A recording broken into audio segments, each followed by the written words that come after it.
마테오복음 13장 1절에서 9절 씨 뿌리는 사람의 비유. 그날 예수께서 집에서 나와 호숫가에 앉으셨더니 사람들이 많이 모여들었다. 그래서 예수께서는 배에 올라 앉으시고 군중은 그대로 모두 호숫가에 서 있었다. 예수께서 그들에게 여러 가지 비유로 말씀해 주셨다. 씨 뿌리는 사람이 씨를 뿌리러 나갔다. 씨를 뿌리는데 어떤 것은 길바닥에 떨어져 새들이 와서 쪼아 먹었다. 어떤 것은 흙이 많지 않은 돌밭에 떨어졌다. 싹은 곧 나왔지만 흙이 깊지 않아서 해가 뜨자 타버려 뿌리도 붙이지 못한 채 말랐다. 또 어떤 것은 가시덤불 속에 떨어졌다. 가시덤불들이 자라자 숨이 막혔다. 그러나 어떤 것은 좋은 땅에 떨어져서 맺은 열매가 100배가 된 것도 있고 60배가 된 것도 있고 30배가 된 것도 있었다. 들을 귀가 있는 사람은 알아들어라.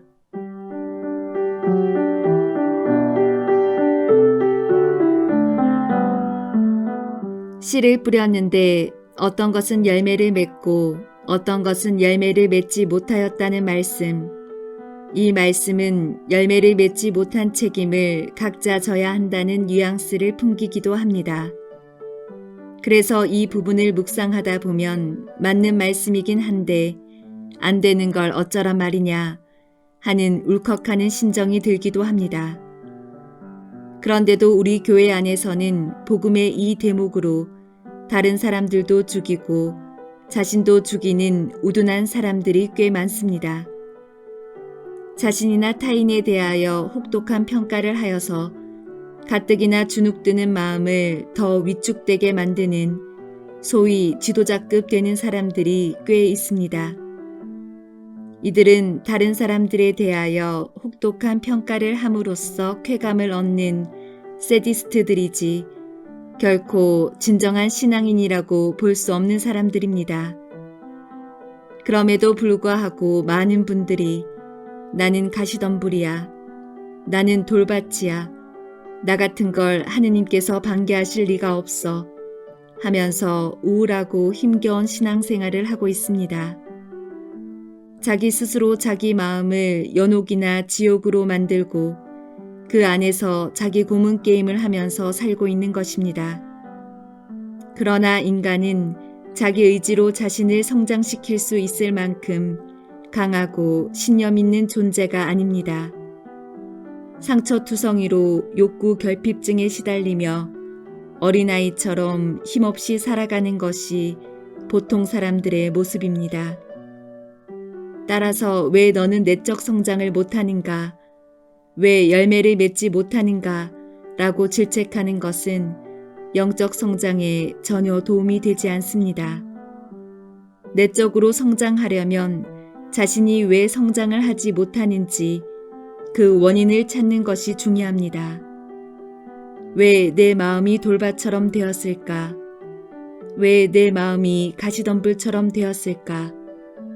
이처럼 자기 자신을 이해하고 다독이는 신앙생활을 할 때 돌밭 사이로 작은 싹이 트기 시작하고 가시덤불 사이에서 꽃이 피기 시작하는 것입니다. 사람이 앉는 의자, 별것 아닌 것 같은데 어떤 의자에 앉는가에 따라서 사람의 마음이 드러난다고 합니다. 딱딱하고 불편한 의자에 앉으려는 사람들은 마음 안에 죄책감이 많은 사람들이라고 합니다. 자기 스스로를 단죄하는 경향이 강해서 의자뿐만 아니라 삶의 모든 것을 다 불편한 것으로 선택합니다. 마음속에서는 너는 이런 일을 당해도 싸 하는 독성 잔소리가 횡횡합니다. 낮은 의자를 선호하는 사람들은 자긍심이 낮습니다.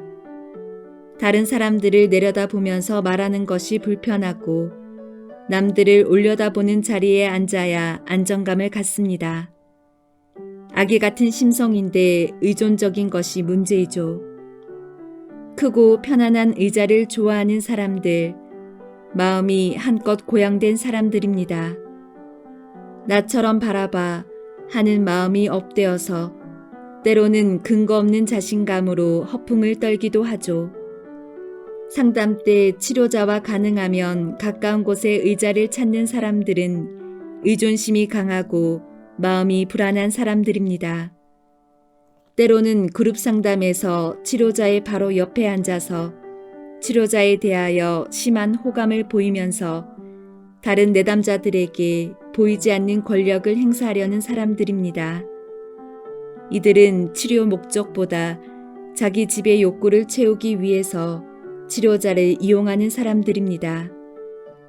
이들은 치료자가 자신을 직면하지 못하도록 하면서 다른 사람들에게 자신이 치료자인 양 행세하기에 내담자들 안에 피어난 독버섯이라고 합니다. 가장 먼 의자를 선택하는 사람들은 치료자에 대한 거부감, 혹은 자신에 대한 직면의 두려움, 혹은 심리적으로 자폐적인 성향인 사람들입니다. 이들은 문구멍으로 방안을 보는 아이의 심정으로 세상을 봅니다. 그래서 늘 마음 따로 몸 따로 삽니다. 여러분은 어떤 자리에 사는지요? 이렇게 물으니 문제없는 의자는 없네요 하십니다. 맞습니다. 문제없는 의자 없고 문제없는 사람 없다는 것이 영성심리의 인간관입니다.